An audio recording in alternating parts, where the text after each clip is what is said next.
mbokk yeeg xaritu auditeurs yi mbokk yeeg xaritu téléspectateurs yi salaamaaleykum ñoo ngi leen di nuyu kenn ku nekk ci sa tur ak sa sant boole ci di leen ziar di am mbégte di àndandoo ak yéen ci iRadio 90.3 kaddu gi di bàyyeekoo Ndakaaru di jëm fépp ci ngeen ñuy seetaan tamit ci canal numéro 8 bu Bouquet Canal Plus di gërëm tamit suñu mbokk internet yi tey altine ñu dalal monsieur Mamadou Ndiaye di waxtaanee koom-koom ak jafe-jafe politique yi tamit bëgg naa ko laaj nu muy impacté ci li nga xam ni moom moo di koom-koom gi. di leen gërëm bu baax di leen sant di gërëm suñu partenaires yi nga xam ni moom moo di Alamana Voyage di gërëm suñu partenaires yi nga xam ni ñoom ñoo di Comfort Travel Tour Service Comfort Travel Tour Service nga xam ni moo leen di yóbbu ngeen dem seetaani Coupe d'Afrique des Nations Coupe d'Afrique des Nations bi nag fi mu nekk nii yemb na nga xam ni benn weer moo ci des bu fekkee da ngeen di dem nag seetaani Coupe d'Afrique des Nations Comfort Travel Tour moo leen di wutal li nga xam ni moom moo di billet d'avion jëlit si leen aéroport yóbbu leen ci fa nga xam ne moom moo di seen daluwaay loolu yëpp am nañu tamit ay pack appart ay pack standard à partir de 1,99 million am nañu tamit pack bi nga xam ne moom moo di pack appart nga xam ne ci appart ngay dëgg à 1,49 million billet avion bi ci la bokk hébergement bi ci la bokk billet stade catégorie 2 ci la bokk pour les 3 premiers matchs du Sénégal gunge la ci séjour bi pour dem Coupe d'Afrique des Nations da nga leen di woo 78 166 83 83 78 166 83 83 Comfort Travel Tour Service di gërëm bu baax a baax ki nga xam ni moom moo di Crédifone ne nag daanaka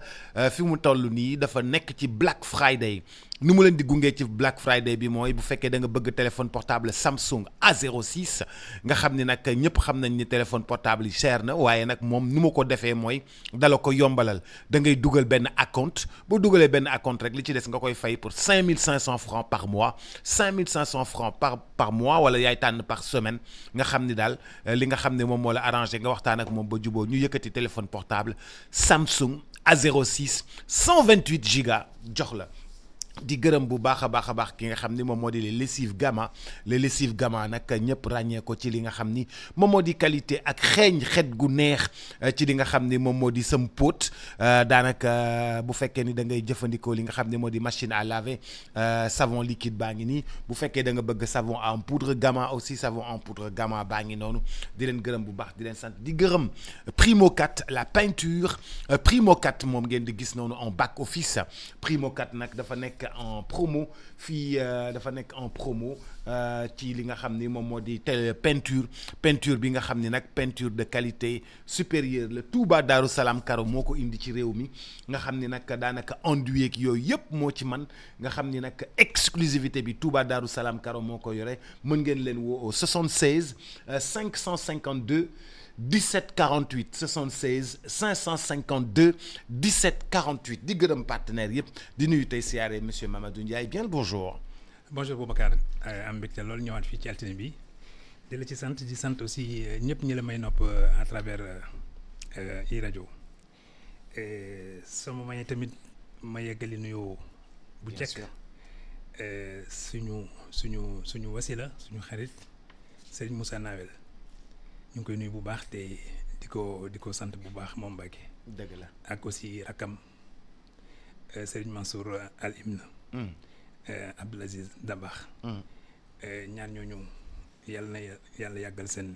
taxawaay ci àdduna yàlla wéral seen cër amiin surtout sëñ Mansour nga xam ne bët yi dañu xaw a ndeysaan dese tuuti kii quoi voilà yàlla na ko yàlla may leer bi amiin jërëjëf Boubacar amiin di ziar bu baax sëñ Moussa Nawel suñu seddoo suñu xarit di ko ziar bu baax a baax tey dama bëggoon ñu ubbee li nga xam ne moom moo di ci wàllu koom-koom nga xam ni mooy suñu or ci baykat yi c'est vraiment l'or du pays dans l'agriculture c'est l'arachide et aujourd'hui li nga xam ni moom moo di jàmbat gi moo di baykat yi semaine yi yëpp ñu ngi dégg ci rajo bi ak fépp ñu ne fixé guñu prix yi prix nu ñuy jëndee gerte gi et que bu ñu fixé wul la lu ñu jëndee prix yi ñuy jëndee gerte gi ba léegi nga xam ne ñoom at ba at la ñuy bay ak yooyu c'est quoi les conséquences lan mooy doon jafe-jafe bi pour ñoom. Boubacar yow yaa yiy wax or wurus. mun naa ne sax pour ñenn ñi ngalam la. gerte gi te yàgg na ko nekk parce que ñu bëri ci lañ teddee ñu bëri tamit ci la ñu amee jabar ñu bëri tamit ci lañ leen jàngalee. fayal seen njàng ñi nekk ay ustaas yu mag. ñi nekk ay hafiz yu mag ñi tamit nekk ay borom xam-xam yu bëri ci l'école ci wàllu l'école kon ñu bëri tedd nañ ci gerte kon nag bu ñuy joxe sax carte d'identité Sénégal dañ ciy boole gerte. à travers le monde ndax yàgg nañ ko di produire yàgg nañ di yaatal géew bi pour peut-être bon gerte gi peut-être ñu bëri war cee mën a jëriñoo wala ñu bëri war cee mën a dundee wante ren dafa mel ni peut-être bon yëf yi xaw na tàggatam bi tuuti ndax béykat yi lii seen wàll def nañ ko li nga xam ne aussi ci yàlla lay tukkee na ci yàlla ba ñëw maanaam taw na yaatu na pluviométrie bi wax na ko. léegi nag li des mooy peut-être que yegg nañ ci période bi nga xam ne war nañu góob seen gerte. war nañu ko deqi. buñ ko deqee ba pare nag xëy na dañ koy weer te fi ñu koy weer tam dafa leen amal solo ndax dafay combiner lu bëri naaj bi moo ko war a wowal bu ko naaj bi wowalee ñoom aussi ñuy bàyyi xel ci les petits rongeurs ndax lu ñu ñëw yàq li nga xam ne peut-être bon moom rek moo leen dese. mais yemul ci rongeurs yi rek parce que aussi am na ay rongeurs yu am ñaari tànk nga xam ne ñoom tamit peut-être dañuy dox ay guddi yore ay saret nangam di truc kon yooyu yëpp peut-être moom bu la ko yàlla jàppalee ba nga xam ne yaa ngi aar sa ñax nguur gi war na taxaw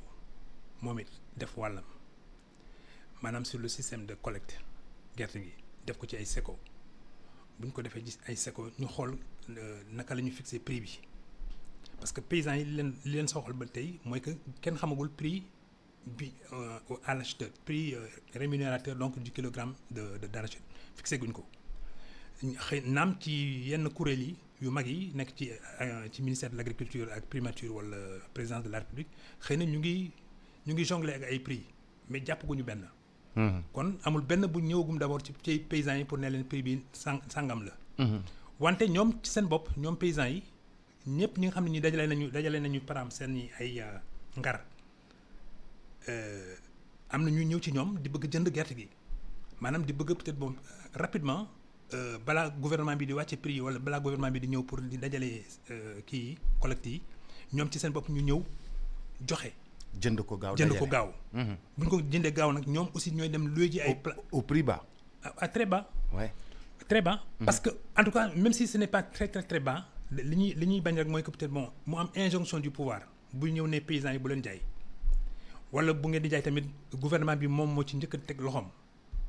parce que gouvernement bi dafay am aussi satisfaire la demande intérieure c'est-à-dire en termes de les usines comme par exemple ay Sonacos wala les huiliers yu nekk Sénégal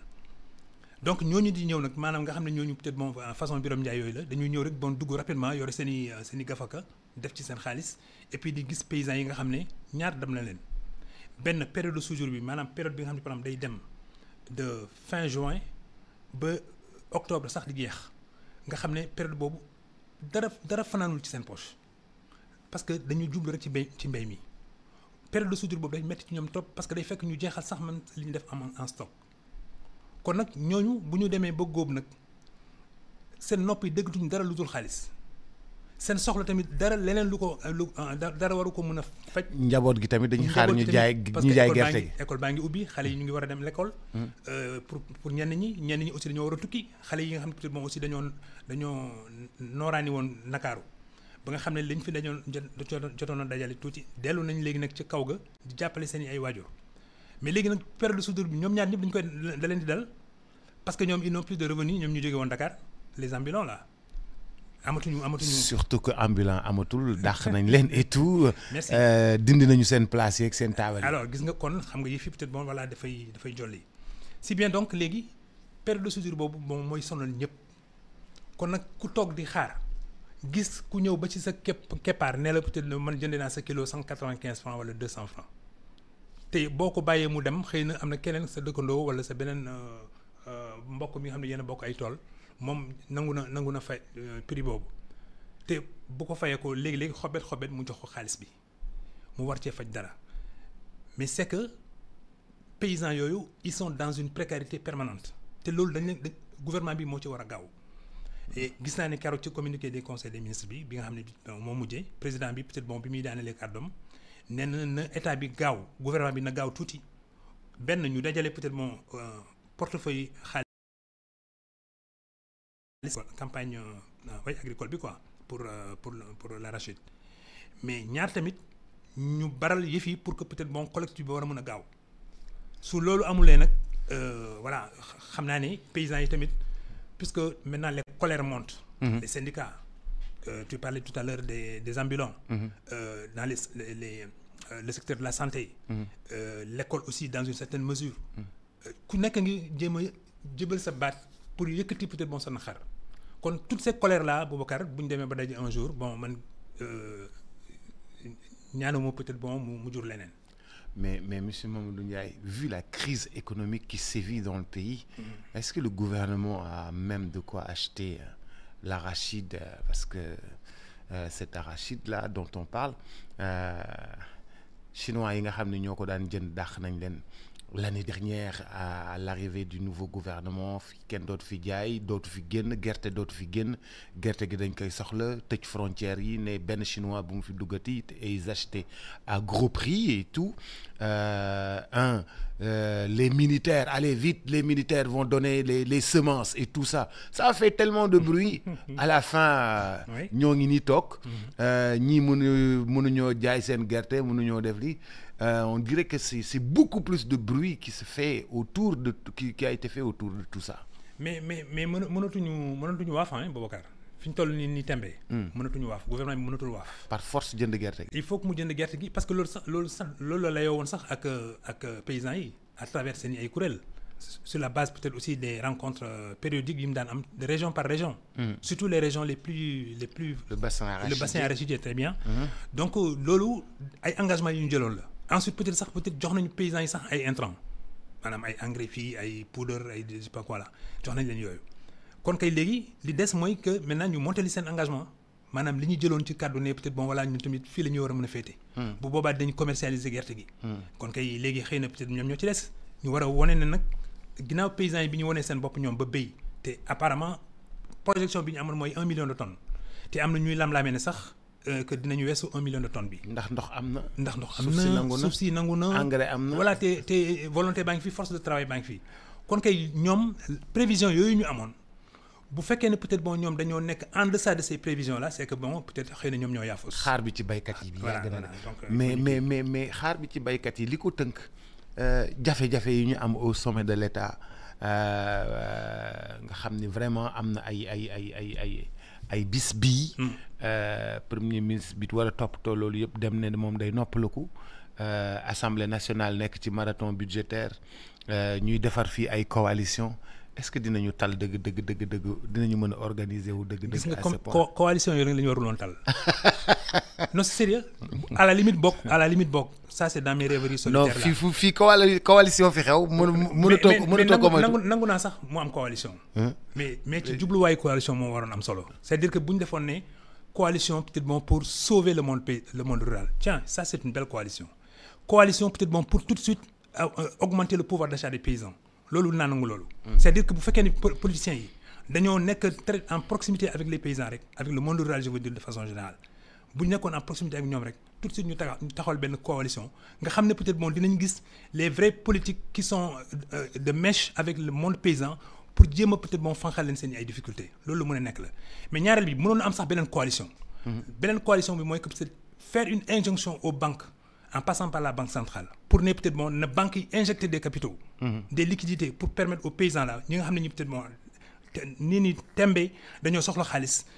ñu évaluer peut-être d'abord seen i ay champs seen i ay récoltes mais loolu am nañu ay techniciens yi nga xam ne bu ñu xoolee benn tool rek nañ ne tool bi dina génne peut-être 900 000. beneen tool bi dina génne 850 000. beneen bi dina génne 1 million 2 millions en fonction peut-être des superficies emblavées kon ñooñu bu ñu demee ba gis loolu rek tool bu ñu taxaw rek nañ leen peut-être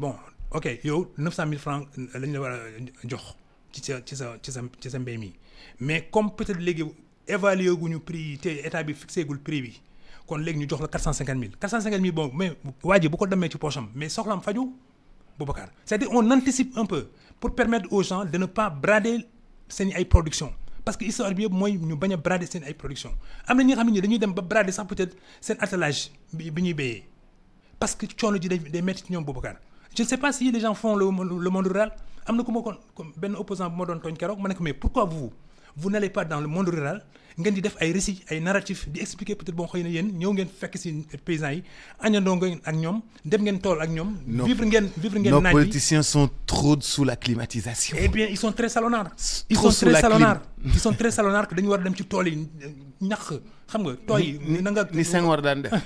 bon peut-être mais. dugg ci biir tool yi waxtaan ak ñoom. toog ci biir. clairement quoi et puis gis nga Senghor sax à l'époque quand il disait que peut-être bon.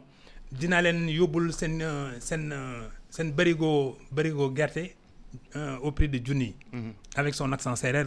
un peu Antoine ne me contredira pas. il disait dinaa leen jox junni. barigo junni. mais les paysans à l'époque sincèrement junni dafa bëri woon ci ñoom. donc il avait fixé un truc et puis mu galvaniser l'énergie des paysans. donc les paysans ils ont élargi les surfaces. les superficies béy. mais loolu lan la jur après li mu jur mooy que peut-être bon voilà quand même on a augmenté le niveau de production et on a augmenté le niveau des revenus des paysans et en même temps aussi état bi li mu ci am ci budget permettre na mu war a mën a équiper waat yenn sociétés yi pour ñuy produire peut-être bon des intrants agricoles du matériel agricole muy produire sax peut-être bon yenn engrais yi wala sax créer benn usine buy defar engrais fii ci Sénégal te defe naa ci yooyu la ICS juddu woon ci la société yu bëri yi nga xam ne peut-être dañoo banqaasoo ci wàllum monde agricole ñoom tamit xaw a taxawal seen kii donc le monde rural du question rek soutenir leen parce que peut-être il y a la misère qui prévaut là-bas non les soutenir c'est de les sortir ci seen situation bi ñu nekkee nii te loolu am na ay possibilités banque agricole bu ñu ne woon peut-être bon yow lan nga war a mën a indi en terme peut-être bon ñu war a stopper la période de soudure c'est-à-dire nga anticiper sur le préachat. nga anticiper pour nga jox nit ñi naam ñoom góobaguñu naam yow tamit peut-être bon tu n'as pas encore mis des dispositifs pour récupérer donc la collecte de l'arachide mais maintenant quand même yow avec ton expérience ton background ak aussi peut-être bon ton sens de l'anticipation war nga mën a jox paysans yi peut-être bon dara ñu téye nii c'est comme peut-être bon un salarié bi nga xam ne bii le 15 du mois bu xoolee poche am dara nekku ci war na mën a dem ci banque bi peut-être banque bi defal ko benn avance sur salaire et puis mu dundee ko en attendant de tôt ou tard en tout cas la banque va récupérer justement son dû du loolu waaw monde paysan bi tamit noonu la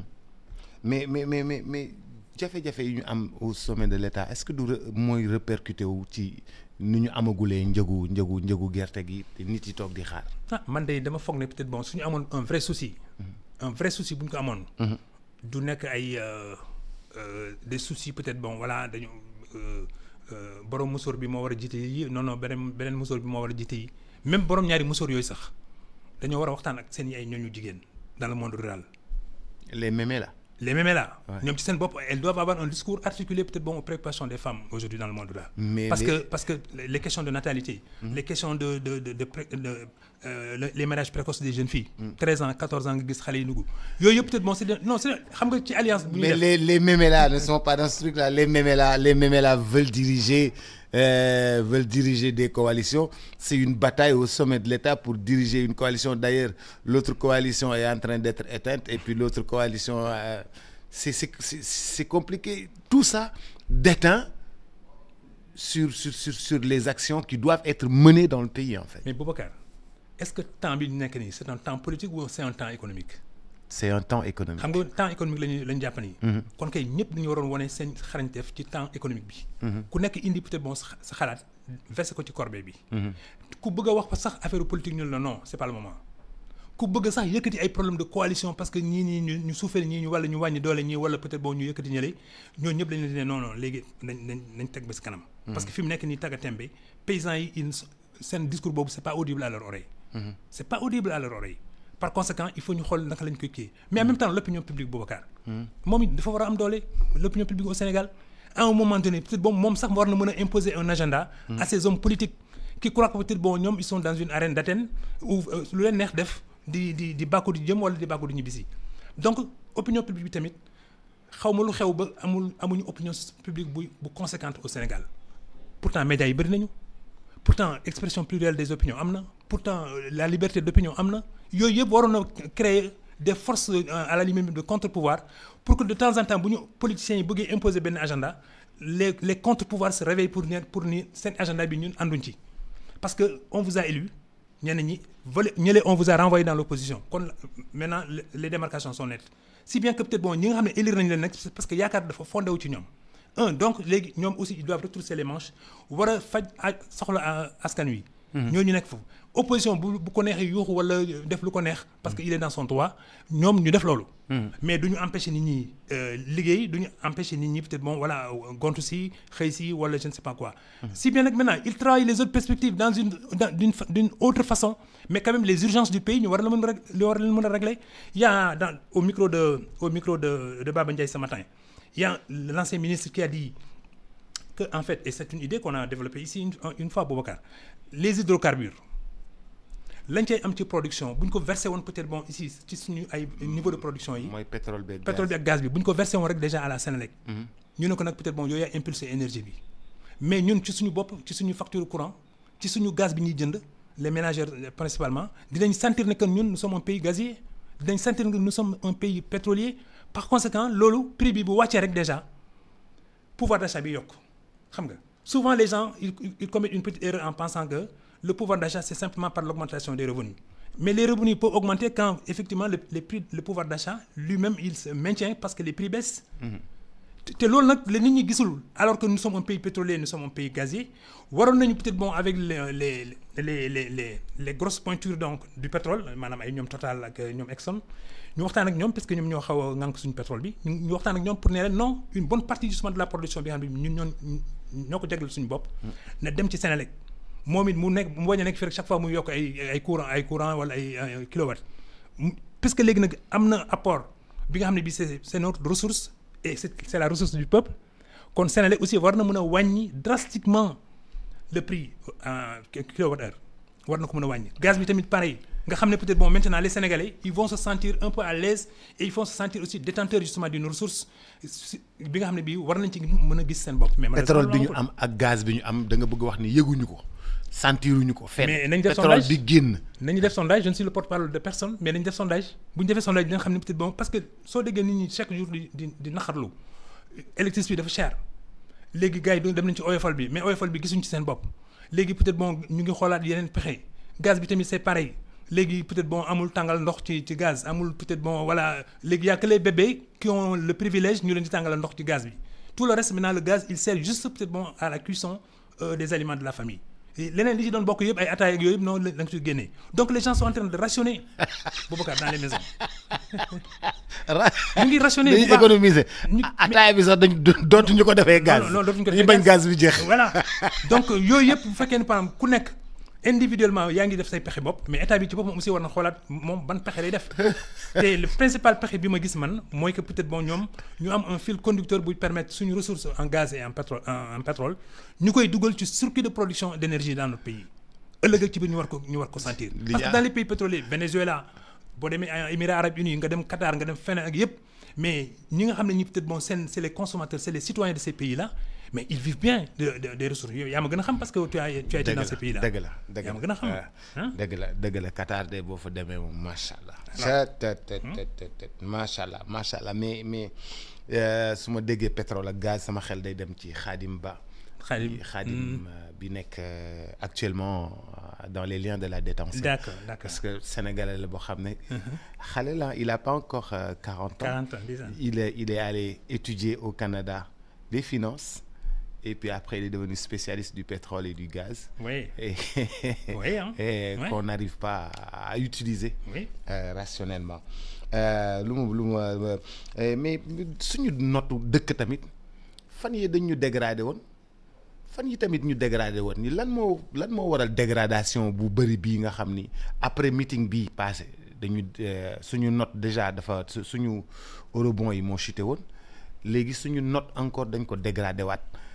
mu gën a wàcc mais loolu lan lay jur dégradation boobu ñu am ci àdduna bi notu Sénégal dañ ko dégradé notu Sénégal dañ ko dégradé notu Sénégal dañ ko dégradé waat nañ ko rebond Sénégal chuté na image bu rafet bi ñu amoon ñëpp doon wax Sénégal dafa mel ni dafay chuter sur l'international et sur les marchés. Boubacar naa ci tontu rapidement mais may ma rek ma daaneel ci gerte gi. Waaw xam naa ne di ma ne. non grand bi daa xëyee gerte. grand bi daa xëyee gerte kem. gerte quoi. non dafa am ñaar yi nga xam ni benn bu ñu mbapat gerte gi. bu ñu ko mbapatee nañu bàyyi gerte gi peut-être bon ñu fixer ko prix ñu am stratégie pour de la collecte et en même temps aussi les revenus des paysans war a mën a yokku. kon bu kenn mbapat gerte gi. mais dafa am beneen mbapat nag bu ci xew Boubacar. bi ci xew mooy que peut-être bon temps yi. gis nañu ne ay sénégalais yu ay borom tool yu bëri seeni ay nafu gerte. yi ñuy béy ci tool yi nga xam ne par exemple après léegi bu ñu deqee gerte gi fa lañ koy tegee mu def ay taa. yu kawe. dafa am ay waa kër ñàkk jàmm yuy dem guddi di lakk naf yooyu. ndeysaan. et on a relevé 10 cas dans les villages dans le monde rural 10 cas. mais sincèrement man ça me fait un haut le cœur. bay sa gerte ba pare mu am ñu ñëw lakk ko daw. lakk ko daw ba mu nekkaat doomu taal Boubacar. parce que c'est ñaxu atum lëmm xam nga famille baa ngi yaakaar ne peut-être bon léegi bu ñu jaay seen gerte ñu war ci def lii fay ci ay bor defee nii ainsi de suite wala lii ak lii nga xëy nga dem tool ba peut-être bon mais attends tu as les jambes coupées à la limite. te loolu am na bu doon benn cas ñu ne xëy na sax peut-être c'est un détail bu doon ñaar sax ñu ne noo xëy na c'est un épiphénomène. mais ça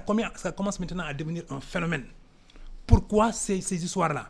man duutuma baaraam kenn mais quand même nañu jéem a xool ndax mën nañu am un service de sécurité buy par le mécanisme justement des affaire boobu di naaw la nu mu tudd. satellites non pas satellite beneen bi. drones yi par le biais des drones on peut équiper les communautés rurales wala les grandes communes chaque fois par exemple drones yi di dem di xool peut-être quand même au moins say yooyu wala peut-être bon naf yooyu. ndax ñu ngi leen di surveiller et est-ce que ça préexiste parce que quand même il faut en fonction des moyens des gens état bi aussi di indi yeneen moyens yi nga xam ne yu gën a xarañ pour di aider paysans yooyu à surveiller peut-être bon seen ay production c'est lamentable. Maintenant pour la notation Boubacar xam nga ñun ñoo nangu ne on est une économie libérale c'est-à-dire dañuy jënd di jaay buñ ko nangoo te mu am ay kuréel mu am ay règles. dañoo nangu kuréel yooyu aussi nangu règle yooyu. donc agence de notation yi dañoo bokk ci maanaam lii gën a fësal ne que notre économie est une économie libérale. par conséquent li nga wax nii à chaque fois bu ñu dégrader sa note na nga jàpp ñaar benn bi puisque nee nga sa image dafay écorné wu loolu déjà tolof la parce que ku la yaakaaroon démb ak barki démb wala ku amoon confiance yow démb ak barki démb. ci baisse notation bi rek dina am déjà lu mu jur ci xelam pour ne xaaral ma taxaw tuuti pour xam lii fu mu jëmee ensuite ñi nga fa ngay dem pour di uti xaalis wala koppor ñooñu ci seen bopp dañuy téye kayit boobu notation boobu dañ koy téye ne peut-être bon léegi nañ toog ferenkulaay xam naa ne waa Sénégal dinañ ñëw un jour te un jour boobu du ñàkk suñu ñëwee tamit ñu ne leen ñun de sur la base de li ñu gis ni temps yi wala li ñuy yëg mu xew seen dëkk ñun mënatuñu leen lebal comme ni ñu leen daan lebalee bu njëkk. wala boog bu ñu leen di lebal tamit wala conditions yi ñu leen di poser léegi ñoom ñi ñëw pour di jéem a seet naka la ñuy def pour ñu lebal leen te ñu yebal leen foofu ñoom ci seen bopp aussi peut-être bon conditions yi day métti ci ñoom ba nga xam ne buñ ci amul ndigal maanaam ñi leen yebal du ñu mën a conclure un marché avec justement ces agences pas les agences de notation mais avec les investisseurs et les banques d'investissement kon da ngay gis ne ñooñu déjà. pare nañu yàgg na fii mos nañu ko wax fii aussi Boubacar. ne peut-être bon les agences de notation plus peut-être bon les grandes banques justement d'investissement seen pilotage stratégique du monde dafay dépendre ci ay ñu lëkkaloo ak agence de notation yi ñuy lëkkaloo ak aussi peut-être bon le Fonds monétaire international ñuy lëkkaloo ak Banque mondiale mais Banque mondiale ak FMI aussi dañoo lëkkaloo ak yenn borom kattan yu mag yi maanaam ay États-Unis ay France ay Angleterre nga xam ne ñoom ñoo nekk ci conseil d'administration banque yooyu si bien que ñoom chaque année dañuy seet pilotage mondial bi naka lay demee benn année dañuy yeewu ne région d'Asie non ils sont très bons en technologie nañ leen jàppale. beneen jour ñu ne peut-être bon voilà l'Amérique du Sud oui ils sont très bons du point de vue de l'organisation nañ leen jàppale mais Afrique nañ leen jàppale tuuti rek ñu bañ a dee c'est-à-dire ñu dimbali leen donc l'aide à l'Afrique mais les efforts d'appui à l'essor et au développement yeneen continents yi ñoo ko yelloo kon nag suñu réew yi war nañu sàmm ñaar les dirigeants d'abord ñoom ci seen bopp war nañu fagaru pour que bu ñu fekkee ne peut-être bon dañuy lëkkaloo ak yeneen réew ñu leen di lebal xaalis ñoom ñu war a xool objectivement parlant yan levier la ñuy mën a yëngal pour que peut-être bon bu kopparu bor boobu ñëwee ñu war ko fa dugal ensuite mu jur dara pour le pays parce que puisqu'on dit que les ressources appartiennent au peuple mais y compris peut-être l'endettement bi ñuy def aussi au nom du Sénégal dafa war a nekk au nom du peuple bu ñuy dem puisque tàgguñu sax waa Sénégal nee leen peut-être bon ñu ngi dem di lebi waaye bu ñu ñëwee fii lañ koy dugal fële lañ koy dugal mais bu ñu demee ba am koppar yooyu bu ñu ko indee nañu mën ne Sénégal fii lañ koy dugal nii lañ koy defee région bi la ñuy gën a jàppale bi yoon wala kuréel bi la ñu war a gën a mën a jàppal wala éducation bi la ñuy jàppal wala peut-être bon je ne sais pas les forêts la nature voilà le changement climatique ou bien l'érosion marine yooyu yëpp peut-être bon ay kuréel ay fànnu jàppale la mais ñoom ñoo war a ne nit ñi avant ñuy dem bu soobee yàlla bu xaalis bi ñëwee fii lañ koy dugal mais puisque loolu amul te nee naa la sànq opinion publique bi aussi tamit taxawagul dëgër bu baax si bien que léeg-léeg ils ont le sentiment que ñoom ñi demoon lebi que koppar bi ñoom ñoo ko moom des fois ñoom ñoo koy dugal fañ koy dugal et parfois même ce n'est pas pertinent loolu nag moo indi jeexi jaaxa bi ñenn ñi aussi peut-être bon dañuy am dayo am aussi peut-être bon ndombo tànk mais terewul peut-être bon dañoo moom seen lamine léeg-léeg aussi peut-être bon sa lamine da nga koy wodd parce que am na ay expressions yooyu wax ña la teg bët dañuy déglu amee ay nopp aussi di la déglu si bien que peut-être bon boo waxee benn wax bu safaanoo ak ñoom li ñuy xaar ci yow ëllëg ak ci biir dañuy toog rek par frankulay xam ne peut-être di nga ñëwaat soo ñëwaatee nag ñu ne la yaa waxoon lii benn jour de ndax yaa ngi ci ba tey wala boog sax même bu fekkee ne peut-être bon pour jëmale réew mi kanam soxlawuñu FMI voilà xam nga loolu daf ñuy topp bon mais bu ñu demee nag ba le nouveau régime di lëkkaloo ak Fonds monétaire international et Banque mondiale. di négocier te ñoom ñoo doon dawal fii aussi le souverainisme. te am na ku la ne peut-être bon souverainisme il ne sait pas ça renvoie à quelle réalité. peut-être lui ce qu'il sait c'est la souveraineté. mais loolu yëpp bon mën nañu ne c'est un discours entre intellectuels mais quand même bu ñu demee lebi wala nga ne peut-être bon man damay dumooy kii parce que gis naa li mu def ci ay ñaawteef léegi nag damay dellu ci xool ndax man mun naa organiser sama puissance ou intérieure bopp ils l'ont commencé. Ils ont commencé peut-être bon à dire que voilà on va mobiliser l'épargne internationale maintenant peut-être que dañu appal seen bopp benn diir bu boobaa bu jotee dinañu ñëwaat ci nit ñi ne peut-être bon voilà sur le plan intérieur voilà ce qu'on a mobilisé en termes d'épargne intérieure mais maintenant aussi Boubacar ñu ngi commencé di leb aussi dans la sous-région te waa sous-région yi ñu ngi sawar di lebal Sénégal am na ay sénégalais yi nga xam ne dafa leen naqari woon fii ba ñu jël seen kàddu di ne léegi ay Côte d'Ivoire ñoo ñuy lebal ay Burkina Faso ñoo ñuy lebal dañoo juum parce que ñooñu la ñuy nangoo di lekk à midi sénégalais bi nanguwul di ko lekk à midi vélo bi ñuy dawal dëkk ak dëkk fii am na sénégalais yi xam ne par exemple dawal vélo ak nga reelu la ñu yemale par conséquent les modes de vie et peut-être aussi la décence bu ñooñu am ci yenn yi sénégalais yi loolu fekku leen ci parce que niveau de vie bi ñu am c'est pas en adéquation avec nos ressources et nos revenus. La bataille des mémés là au sommet là. La bataille des mémés là, est-ce que ça a un impact c'est la bataille des coalitions, c'est la bataille entre une coalition du président et une autre partie, une dualité au sommet de l'État. Est-ce que ça a un impact sur la dégradation de la note du Sénégal et un peu un impact sur l'économie? Ou alors c'est un impact assez lointain.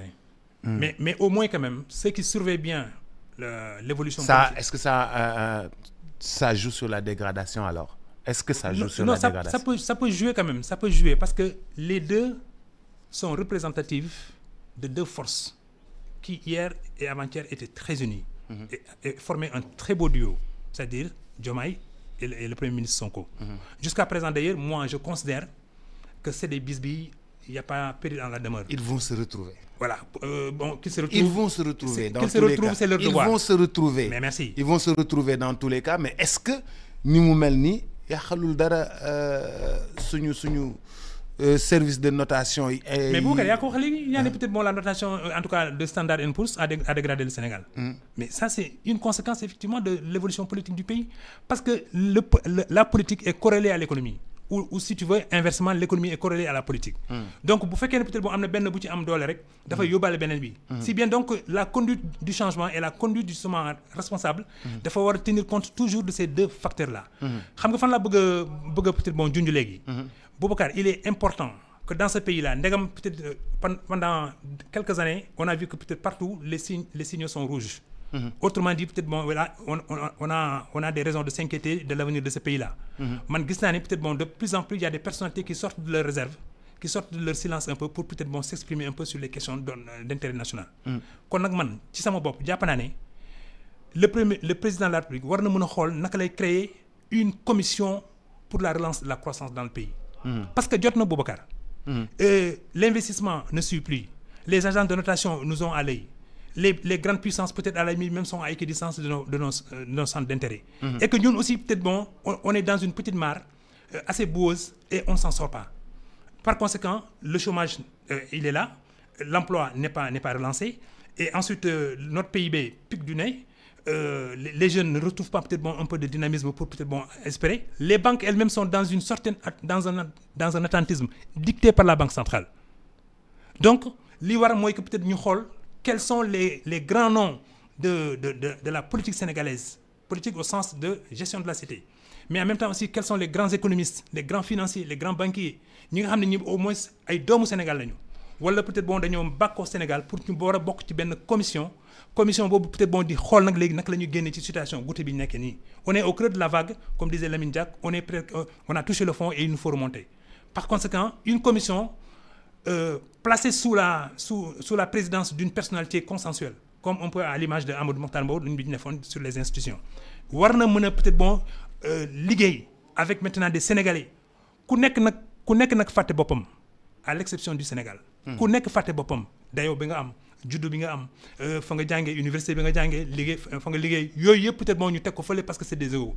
Ñu privilégier peut-être bon un consensus national autour de valeurs essentielles pour remonter justement la pente. Je vous remercie vivement, Monsieur Mamadou Ndiaye. Il est 10 heures. Merci d'avoir partagé de votre expérience avec nous. Je vous souhaite le meilleur, une très belle journée à vous et puis à la famille. Merci beaucoup. Merci. Merci aussi tout le monde. Merci, mesdames, messieurs.